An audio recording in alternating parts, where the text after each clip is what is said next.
water. Take the water of life freely.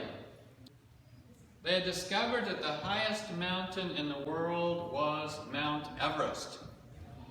And so the race was on to see who could make it to the top first.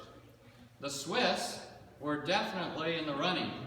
They were used to mountains. They had the mountains in their territory. They were mountaineers, and so they tried in 1952 to make it to the top of Mount Everest, and they failed.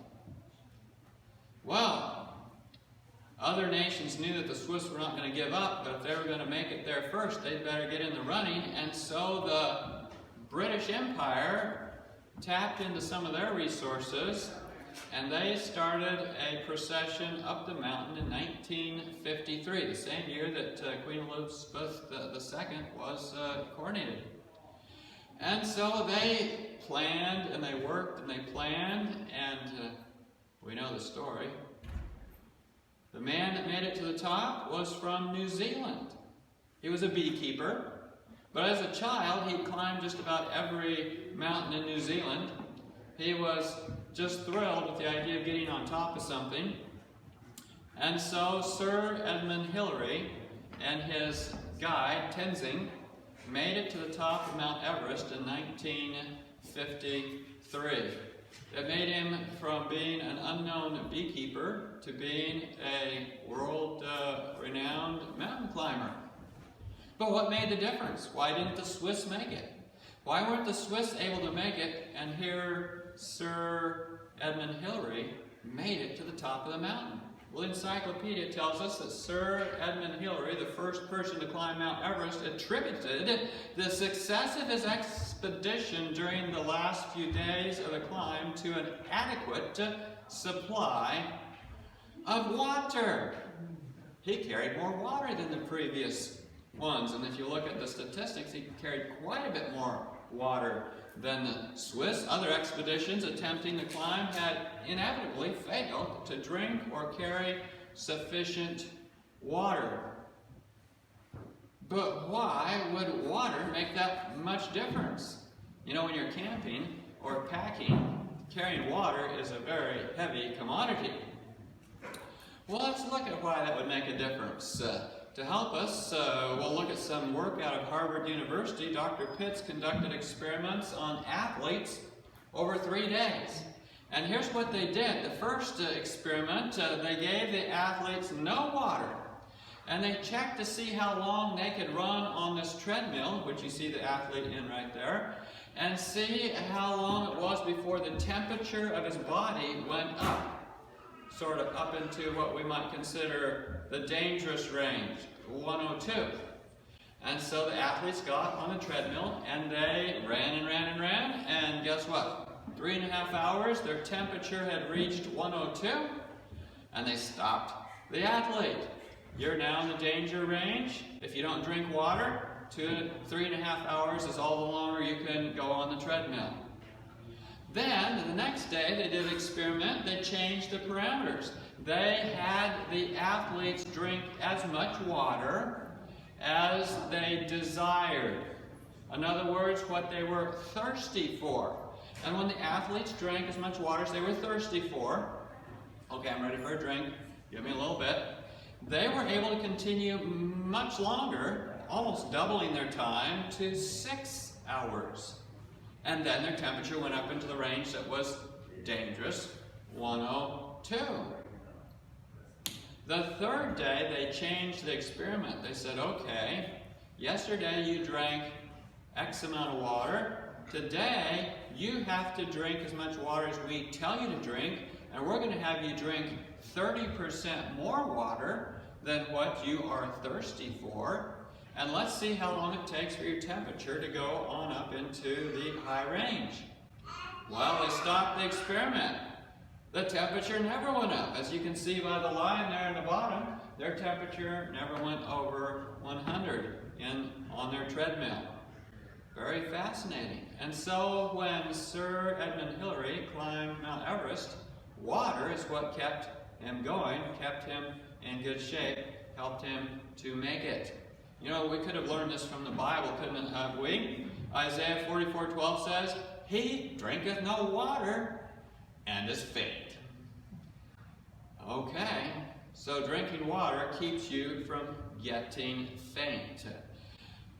Well, a lot of people don't realize that there's some competitors to water. Did you know that if you eat lots of sugar, you will only drink half as much water by thirst as you otherwise would have drank?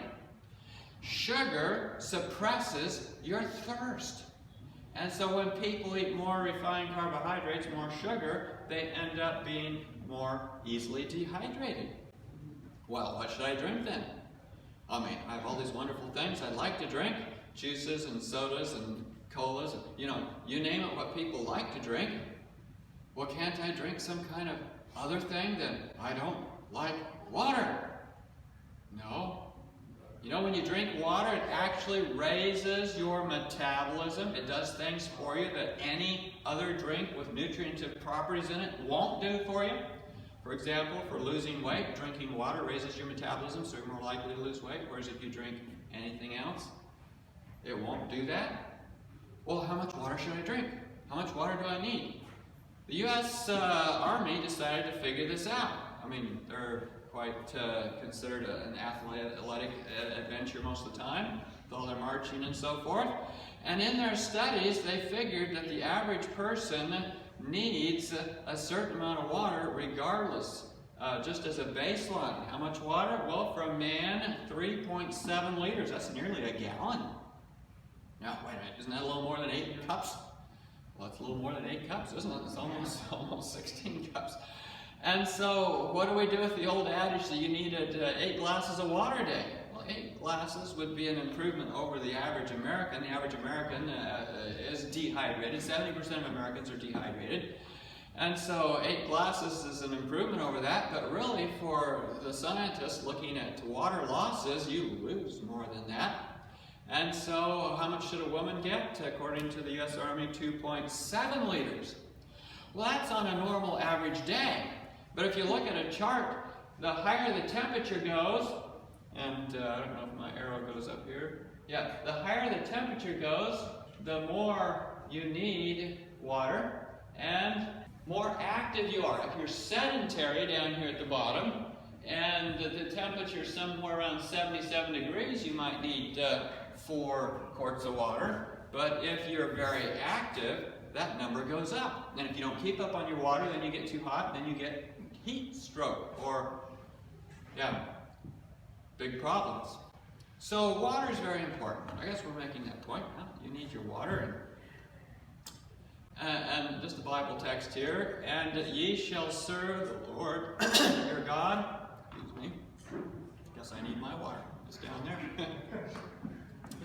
And ye shall serve the Lord your God, and he shall bless thy bread and thy water. Did you know that God blesses your water? Well, how does God bless my water?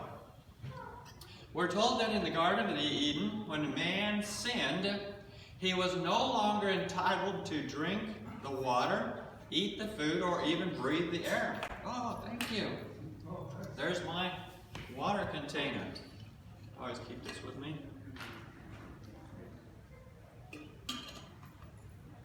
I got to demonstrate for this particular talk, don't I? And so when man sinned, he was no longer entitled to eat the food, breathe the air, or drink the water.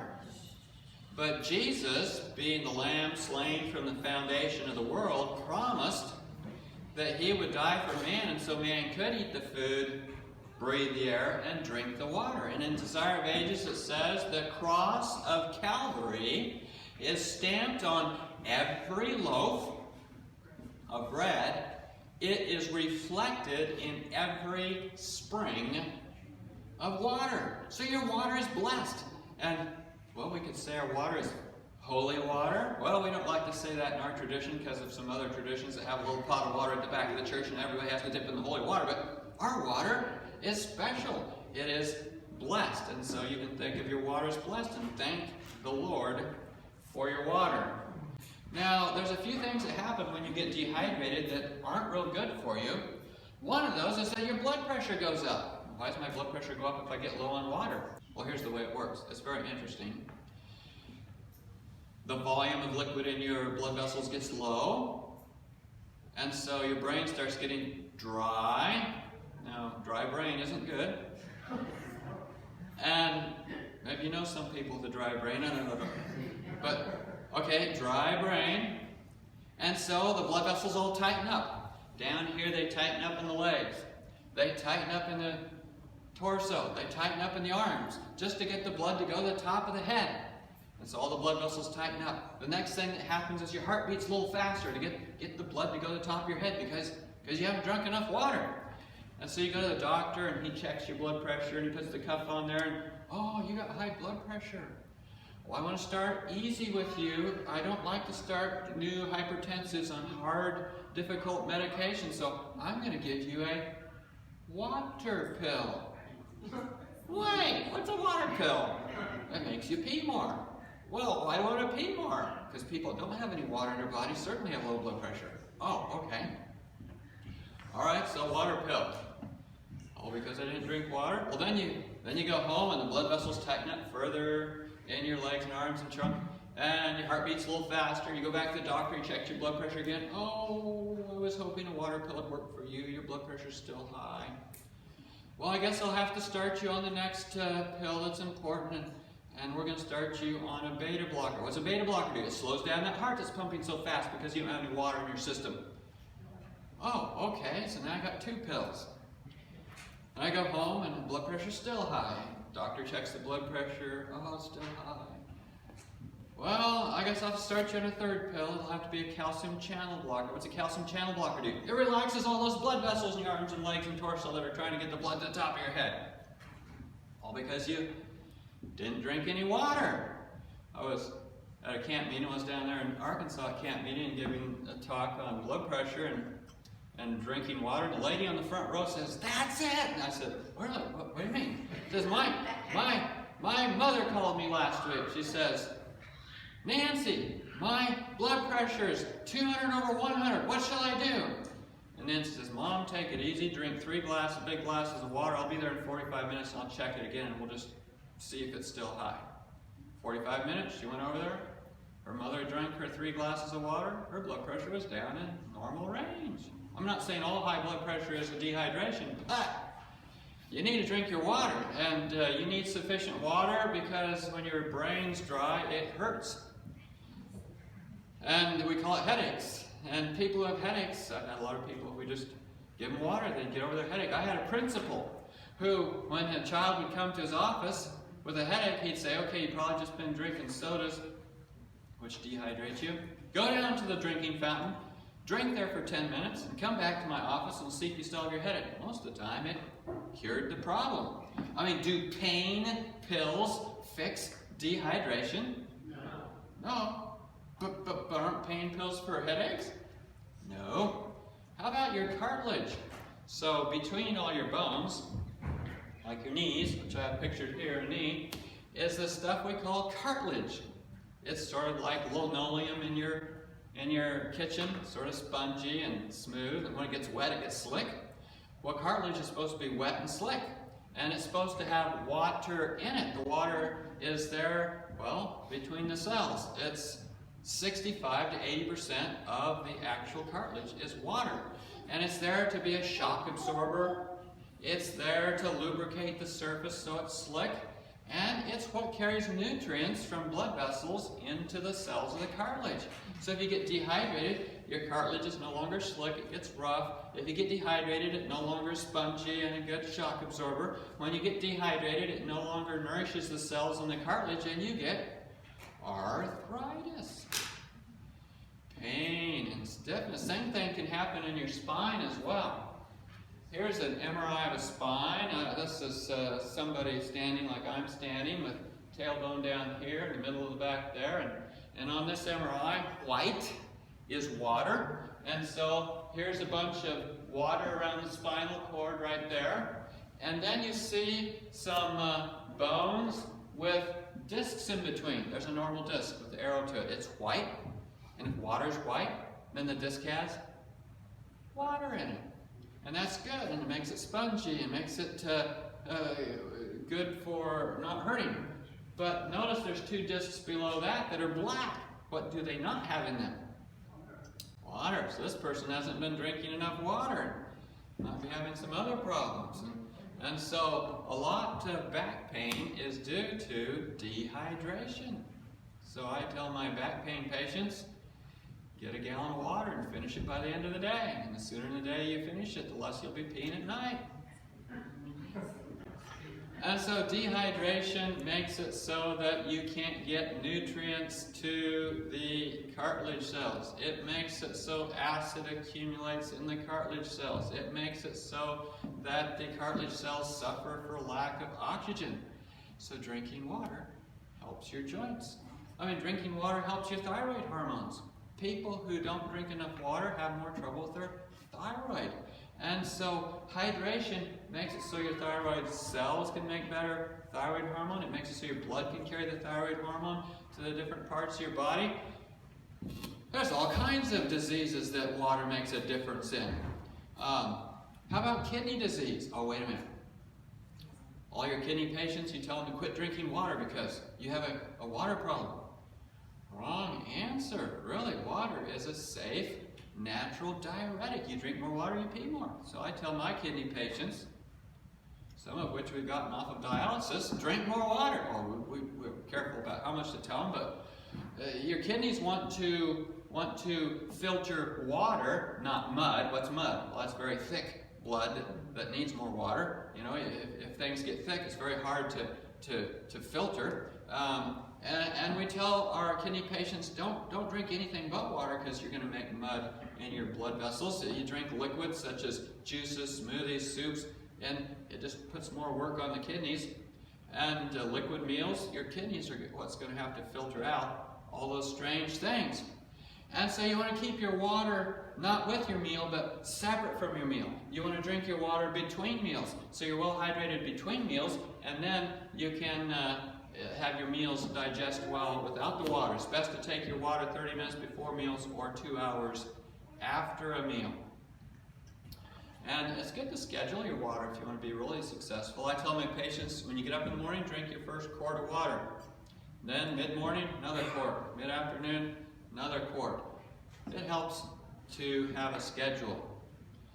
Now what about infections? We learned from the old people in the nursing homes that when they get dehydrated, they have more colds, flus, they have more urinary tract infections, it's harder to get wounds to heal, and if we get them well hydrated, it fixes a lot of those things. And so water has a lot to do with your healing and your immune system. Water is one drink that can make you skinny. Yes, and as you drink more water, what happens is a lot of people mistake thirst for hunger. And when they're thirsty, then they eat a bunch of stuff.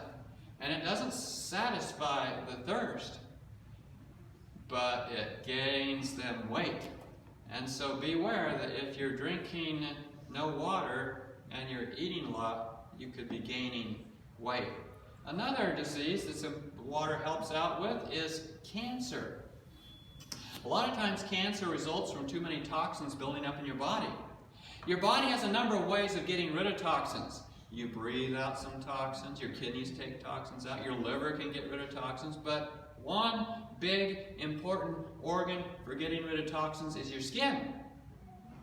And so when you drink more water, you sweat more. When you sweat more, you get rid of more toxins. And unlike your urine, which gets clearer and less concentrated with more water, your sweat will become more concentrated with toxins as you drink more water.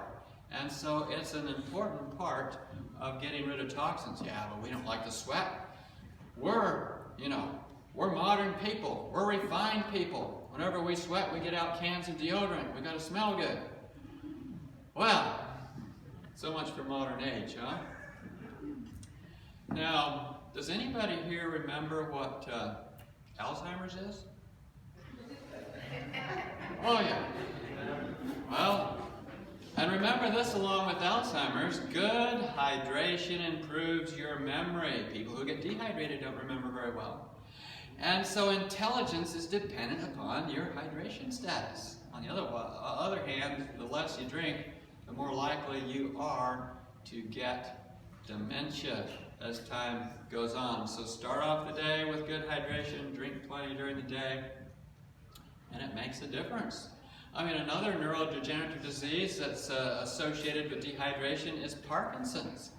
And studies show that the Parkinson's patients are classically constipated and dehydrated 20 years even before they come down with their movement disorder.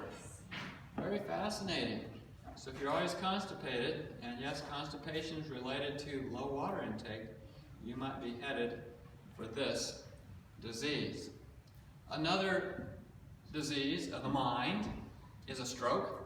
People who drink enough water have less strokes. People who don't drink enough water have problems with strokes. Somebody who comes to the emergency room having had a stroke and they're dehydrated has a much poorer prognosis. Won't be able to save them as well. What about heart attacks? From the Adventist Health Study, we discovered that men who will drink 5 or more glasses a day have a much lower risk of heart attack. I went to one of the researchers and I said, so are you telling us not 8 glasses, you should just drink 5 glasses? And the researcher says, oh, no. That's just the cutoff point we used for that category. But really the average in that category was more like 8 glasses. And so averaging 8, the cutoff for that category was sort of artificial.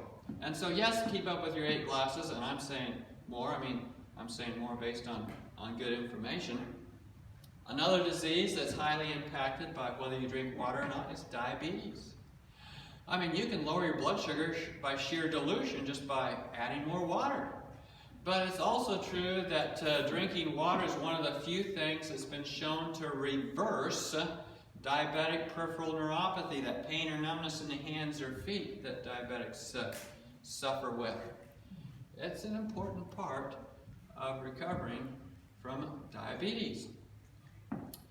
Jesus answered and said unto her, whosoever drinketh of this water, speaking of the water in the well of Jacob, shall thirst again.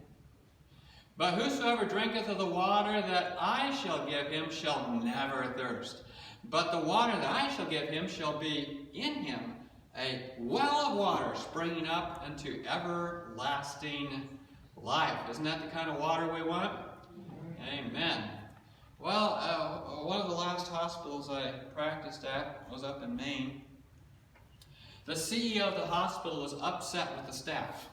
They were always going to see the doctor. Imagine that. You're in the business and you don't want your staff seeing the doctor. Well, it's hard to insure people who know what all tests they can order and want those tests.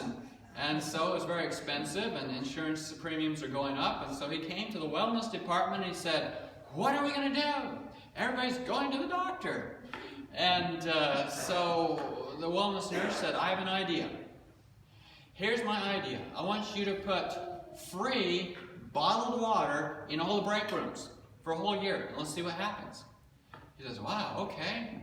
Well, okay, let's try. And so they did. And so in all the break rooms, there were pallets of bottled water. And so when we got through with surgery or something, instead of going down to the cafeteria or out to the soda machine or something, all the employees would grab a free bottle of water. We'd all sit around with our free bottles of water.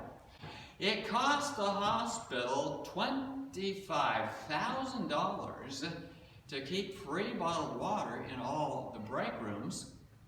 But at the end of the year, when they calculated how much they saved on insurance premiums, on insurance utilization, it saved the hospital $240,000. That meant less time at the doctor for those folks. That meant more time spending time with family and friends. It was a much better thing than going to the doctor all the time. What would happen if you drank more water?